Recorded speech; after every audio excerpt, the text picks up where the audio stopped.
Nessa terça-feira, a ONU expressou preocupação com os relatos de que a Rússia está preparando julgamentos de prisioneiros de guerra ucranianos. O Escritório de Direitos Humanos das Nações Unidas apontou em especial imagens e vídeos que parecem mostrar aí a construção de gaiolas de metal na sala da Filarmônica na cidade destruída de Mariupol, controlada pela Rússia, aparentemente para manter prisioneiros de guerra durante os procedimentos. Essas imagens viralizaram no mundo. O que tem de fato nisso, Kawaguchi? Tem de fato que vai ser um crime de guerra. Tudo dá a entender que a Rússia vai de fato julgar esses prisioneiros de guerra, e isso vai ser um crime de guerra. Pelo seguinte, o que são prisioneiros de guerra? São combatentes que são presos ou que se encontram desarmados ou que depõem as suas armas em algum momento do conflito. Eles são protegidos pelo chamado direito internacional humanitário, o direito dos conflitos armados. O que significa? Se tem duas forças em guerra e combatentes de uma dessas forças são desarmados, são presos, eles têm que ser levados para campos de prisioneiros e tem duas opções para eles. Ou eles são trocados por prisioneiros da outra força, ou seja, que o seu país fez prisioneiros aí.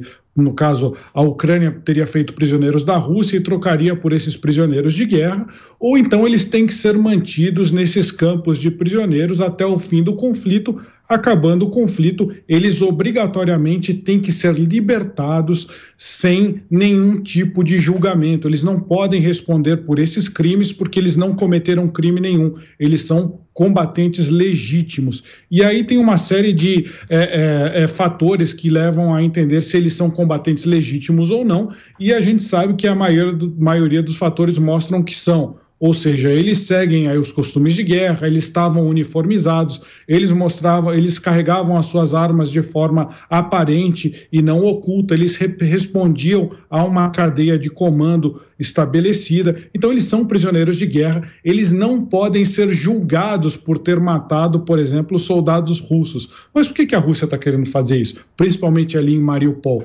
Porque era onde ficava o chamado Batalhão Azov, que é um batalhão que é considerado controverso, porque cerca de 20% dos seus integrantes defenderiam tendências neonazistas. Mas a gente lembra que isso é um batalhão dentro de uma força de mais de 200 mil homens, mínimo, não tem como dizer que o exército ucraniano seria neonazista. Mas a Rússia justificou a sua participação da guerra como uma desnazificação da Ucrânia, o que é uma grande mentira. Então o que eles vão fazer? Eles vão armar esses julgamentos para poderem dizer, olha, a gente estava certo, a gente está desnazificando a Ucrânia, esses aqui são os nazistas que nós capturamos e eles vão ser julgados. Isso é um grande absurdo, é um grande crime de guerra que a Rússia está se preparando para fazer. Visacro, eu tenho aqui na minha vaga lembrança uma cerimônia de expulsão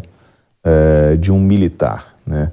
De você tirar as insígnias dele, a tropa virar de costas para essa pessoa e ela ser entregue, por exemplo, no caso de uma expulsão, por ter cometido um crime, ser entregue às autoridades civis.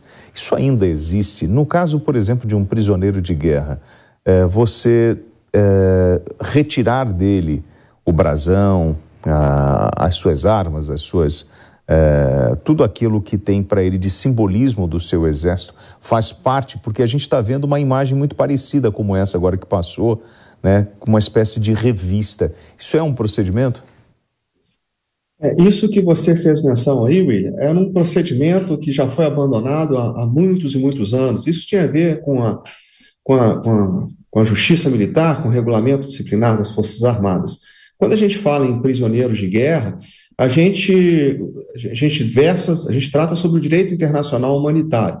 E os principais institutos, os principais instrumentos do direito internacional humanitário são as 4 convenções de Genebra, de 49, e os protocolos adicionais 2, de 77. De uma maneira sumária, o Kawaguchi ele já tratou, ele abordou esse conceito quando ele fala do combatente. O combatente é um status que o integrante das Forças Armadas ele recebe para que ele tenha essa proteção jurídica, para que ele fique protegido sobre esses estatutos jurídicos aí da Convenção de Genebra, dos protocolos 2, dos protocolos 1 e 2 de 77. Mas, enfim, o militar, o membro das Forças Armadas que recebe o status de combatente, e não são todos, por exemplo, o pessoal do Corpo de Saúde e o pessoal do Corpo Religioso, eles não são considerados combatentes. Tá? Eles fazem parte das Forças Armadas, mas não são considerados combatentes. O combatente ele tem uma série de prerrogativas de direitos e de deveres, à luz do direito internacional humanitário. Agora, o contexto que o Kawaguchi colocou ali, da desnazificação, do batalhão de Azov, eu acho que é o verdadeiro pano de fundo dessa abordagem russa. Agora, o fato é que membros das Forças Armadas, e aí de qualquer Forças Armadas, em qualquer conflito, são passivos de incorrerem em crimes de guerra, em violarem a lei da guerra, em violarem aquilo que prescreve o direito internacional humanitário.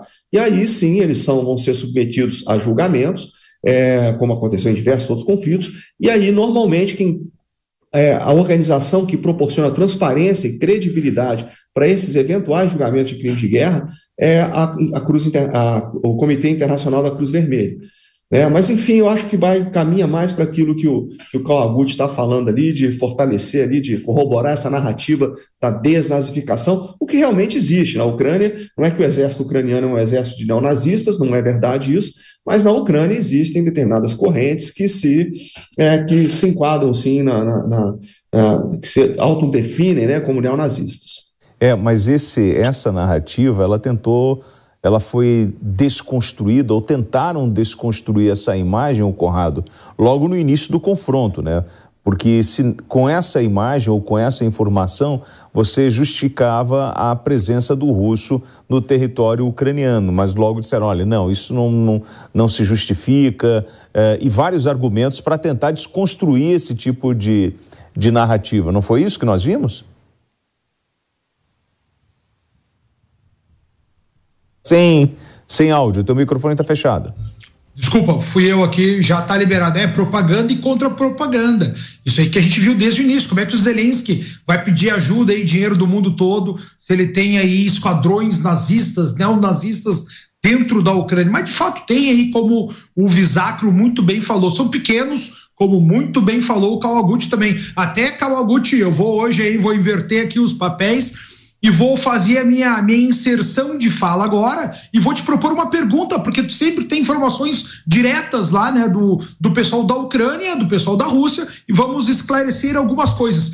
Ontem foi o dia da bandeira na Rússia e, bandeira da Rússia aí desde o Pedro o Grande, né, quando eles fizeram o início do Império Russo, foi utilizada também na Primeira Guerra, nessa movimentação nos anos 90, quando a gente saiu do regime comunista para o que a Rússia é nos dias de hoje, e a gente acabou tendo alguns ataques aéreos, informações, e é isso que eu quero te perguntar, de ataques aéreos na região de Donetsk, né? Ele tem ali imagens, estão circulando nas redes sociais russas aí, específicos com explosões de carros, explosões de algumas casas, e eu quero saber então se tu tem alguma informação que corrobora isso aí, ou é só narrativa também, porque semana passada ainda, a gente até discutiu aqui, que tinha um avião, segundo os russos, né?